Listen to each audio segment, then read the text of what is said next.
it is time once again for headphone highlights. So, yes, we're still doing IMs, and yes, we're still talking about TinHifi audio. This is, however, the last TinHifi we're going to examine. This is the only other TinHifi that I own. These are the TinHifi T4s. There you go.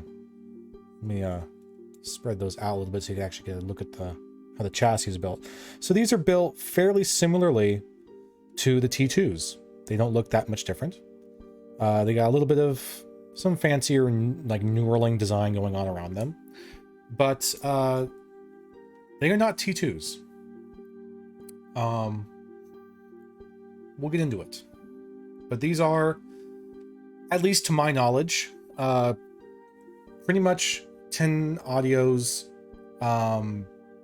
top-ish line of their dynamic driver IEMs.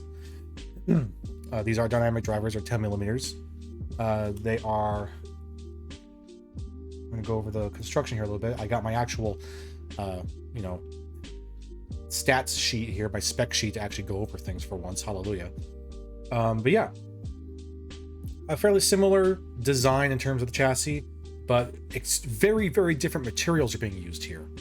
The T2s were a fairly lightweight and a fairly comfortable, I use the word comfortable loosely because it's a very, subjective thing with IEMs, but a fairly comfortable IEM.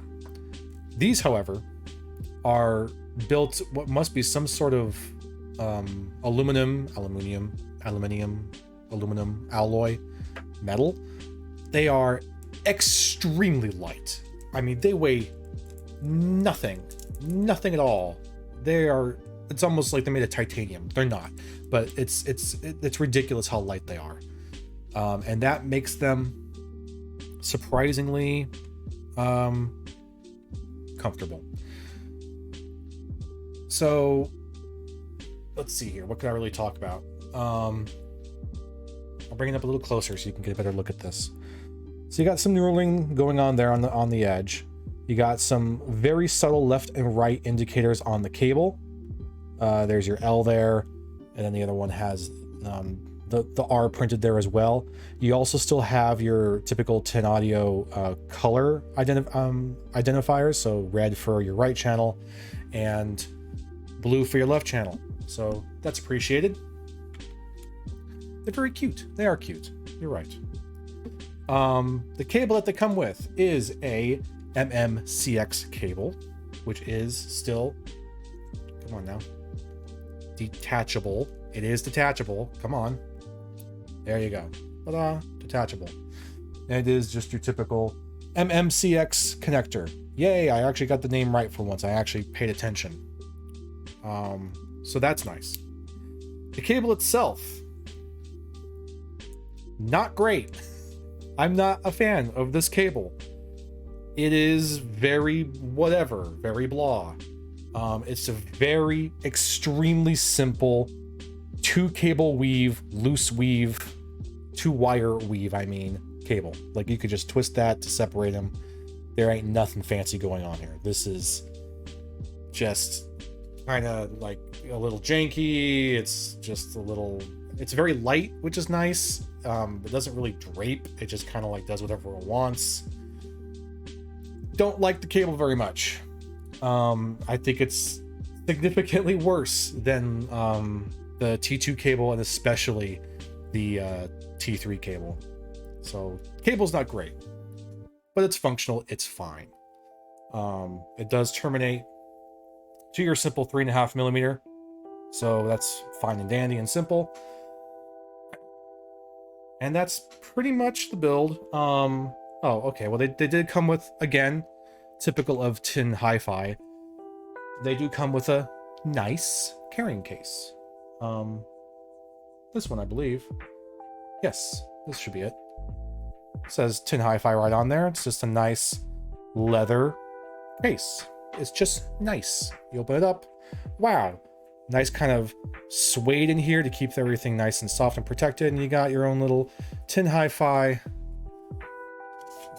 business card thing in here. Wow, it's fancy. It's whatever. It's just nice. Again, it's not the most portable thing ever. It's not the kind of carrying case you're going to throw into your back pocket and carry around with you on the bus. A bit too bulky for that, but it's nice. It's just nice to have. I typically end up using these for like storing the extra swappable ear nubs, you know, whatever. Nice little addition. So that kind of goes over the build and the accessories that they come with. They do come with different tips. At the moment, I'm using silicone tips just because they are easier to deal with and they're more comfortable. Oh God. Than say the Coney bullets, but to each their own. So, I will talk a little bit about the comfort. We don't really talk about comfort when it comes to IAMs, but I'll talk a little tiny bit about it. Because these are so ridiculously light, they sit in my ears in such a way that I am able to wear them for a good chunk of time without getting irritated by them. The silicone does help as well. I think if I went with a smaller tip, it might help even more. The way that they sit in your ear is a little strange for me anyway. What works comfortably for me? I'll do my best to show this to you, but you would expect them to kind of fit as such, almost like kind of going straight in. And yes, that does kind of work. However, what I have found to make them sound, one, be more comfortable, and two, actually sound better, is to kind of almost push this in a little. I don't know if you can really see that, but now I kind of have the back of the IAM, rather than it facing directly out from my ear, it's kind of tucked into my ear a little bit. That has pushed the driver a little closer to my eardrum. It has also significantly isolated the seal here. Talking right now, my voice is extremely muffled. These are extremely isolating IAMs. Are you supposed to wear earbuds in your ear? You just throw them in. It totally depends on the actual IAM itself. You know, stuff like Apple AirPods, you literally just go, zoop, they're in, you're done. But when you're dealing with, I'm going to use air quotes for this, audiophile earbuds, audiophile, hi-fi audio, IAMs, it's all about getting the right seal to get the intended sound. And for me to get the right seal with the intended sound that I think these are trying to go for, I have to do this weird kind of positioning to get them to really properly seal there and isolate and get that audio to go where it needs to go. It angles in your ear. Interesting. Yeah. At least for me, that's what I have to do to make them work the way that I believe they're intended to work, and what works for me in terms of comfort and what I like to hear from them. So the sound, we're going to go right into the sound because there ain't too much else to talk about when it comes to IAMs. We looked at the T2s. The T2s are a relaxing, warm, enjoyable, smooth listening experience. They have a slightly boosted low end that has a tendency to be a little bleedy when it comes to the mid-range, but it's very satisfying. It's very easy to listen to, the T2s. The T3s were more intense. They were more intimate, focused, detail retrieving, treble, almost sibilance hitting treble detail, intimate machines. Those the T3s. So T3s went a different direction from the T2s. The P1s, the planars, were kind of like a really nice middle ground. But they had significantly better detail, significantly more speed, and a really nice, satisfying, clean low end. So the T4s, where do they sit? The T4s aim a little bit more on the T2 side of things. So they're more relaxed and smooth and enjoyable than maybe the T3s are. The T3s are a much more intense IEM than these are.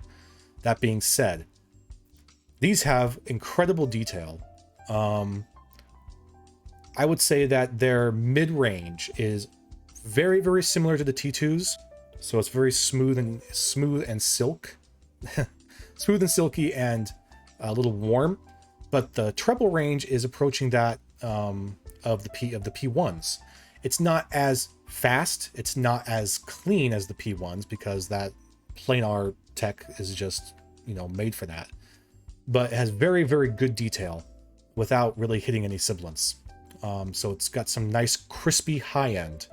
But where these really, really shine is the sub bass. The low end in general is really nice on these, but the sub bass is something incredible. The sub bass on these are better than a lot of over-ear headphones I have heard. Like, they hit so deep and so hard. We're talking almost like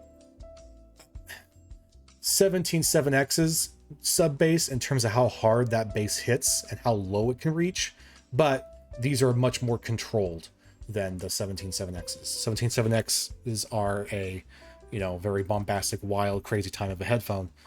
These are a lot more controlled and nuanced than that, but the sub bass is wild. It is insane. And it really, this is one of the first IEMs I've ever heard where I'm like, oh my God, tiny little earbuds can absolutely hit as hard as big freaking headphones. They are capable of it. This showcases that major. Because it was just, what was I listening to the other day? Whatever, I don't remember. But it was hitting so hard and it was so satisfying. It was amazing.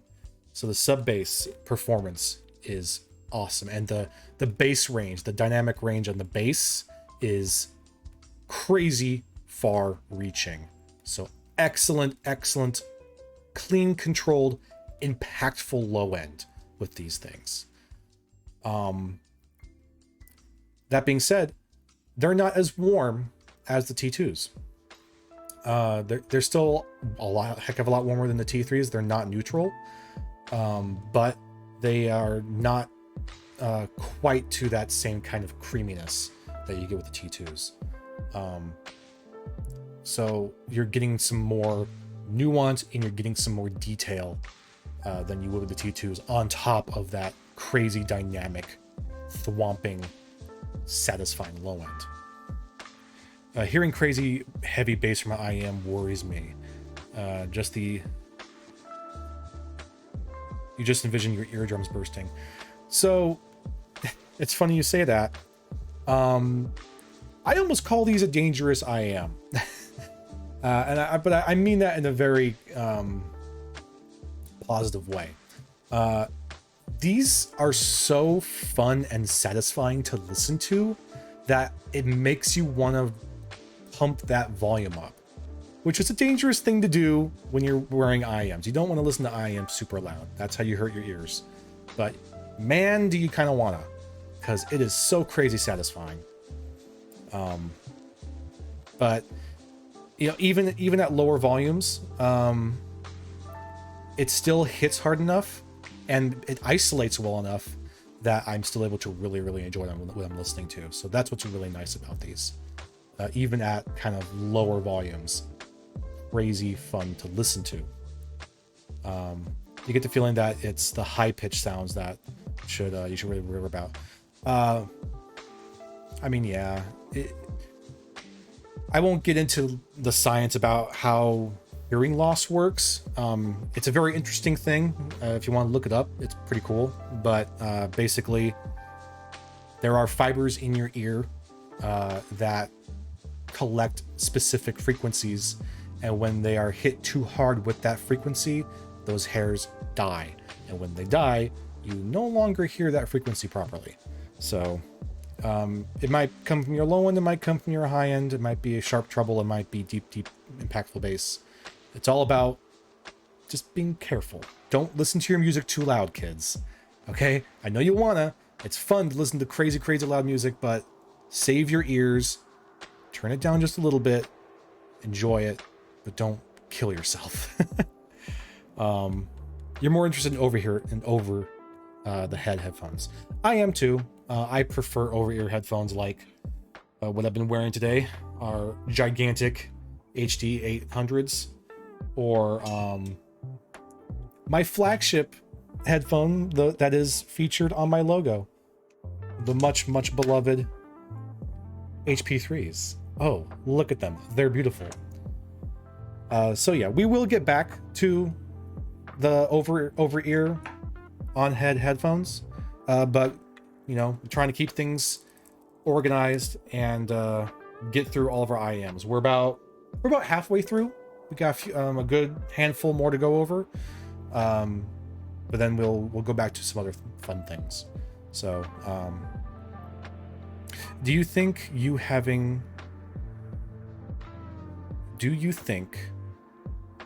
same type of headphones? Like, do you mean like, do I have more than one set of a headphone? Is that what you're asking? Like, do I have two of one kind? The same type of headphones as me. Oh, what headphones do you have? I might. If I don't, there's probably a pretty good chance I've heard of them. Yeah, what kind of headphones you got, Action? And while you have HyperX Cloud Flights, yeah, those are pretty stellar. Those are really good gaming headsets. They're a little too gamer flavored for maybe some of the more nuanced performances that I'm kind of talking about with this stuff, but they're very good. I have heard them. They're crazy fun. So, and you have the Arctis Pros, yeah. My wife has Arctis Pros. They're excellent. I will actually probably talk about them on the channel here sometime in the future. Yeah, gaming headsets are interesting. I do have a few gaming headsets that I recommend, ones that I feel provide you with an accurate sound and not just kind of a bloated, rumbling, bassy, flavored sound. But yeah, gaming headsets have really come a long way for sure. What kind of over-ear headphones do you recommend if you choose to get another one? That is a very loaded question. I'll answer your question or get back to your question once I wrap this up. So yeah, the T4s are amazing. I don't know if I necessarily like them more than the P1s. I think the P1s just have a bit more performance than the T4s. But in terms of a dynamic, these are freaking excellent. I love them. And they're so flippin' light and comfortable because of that. So excellent IEMs. Highly recommended. And I believe they are still sub $100, so they're a good deal too. So definitely check them out. Okay. We're going to wrap that up and get back to the game.